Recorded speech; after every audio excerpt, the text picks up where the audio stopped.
Thank you.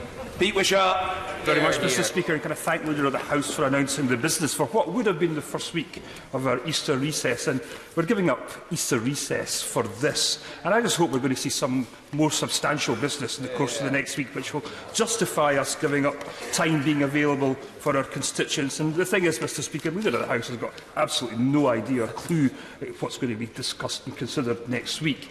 And, Mr. Speaker, yesterday's innovation, I think, should be commended. And this House should be really proud that we delivered a piece of legislation within a few days that will underpin the seeking of an extension of Article 15. And there were those, of course, who, most curiously, amongst the take-back controllers, who didn't want this House to actually take back control. And we prefer the government to continue in its ways unfettered and continue to ignore decisions of this House.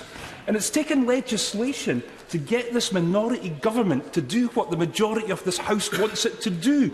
Maybe now it knows that we can do this, it will start to take decisions in this House more seriously, but I seriously doubt that will be the case. This bill now goes to the House of Lords, and the great unelected ones will now consider this bill. And I think the message from this House to the aristocrats, to the Church of England bishops, to the cronies and the donors, is to do nothing that will thwart the progress of this bill. We're already seeing loads and loads of amendments being introduced down there, particularly from, curiously, some Scottish Conservative lords, and they must do absolutely nothing that will stop the will of this House getting through the democratic will of this Parliament. And can we have a debate, Mr. Speaker, about modern romance? Because I think there was a real Mills and Goon glow yesterday as the Leader of the Opposition sat down with the Prime Minister in order that she could share the blame for her Tory Brexit with him.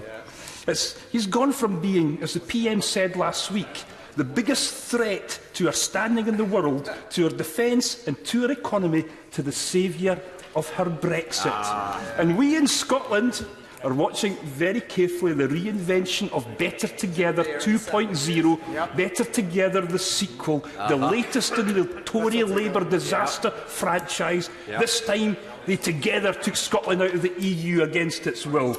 Scotland is sick of being ignored. The Scottish people are watching our nation being carved out and disrespected, and we won't sit idly by as the usual Better Together squad play their games with our nation in the European Union.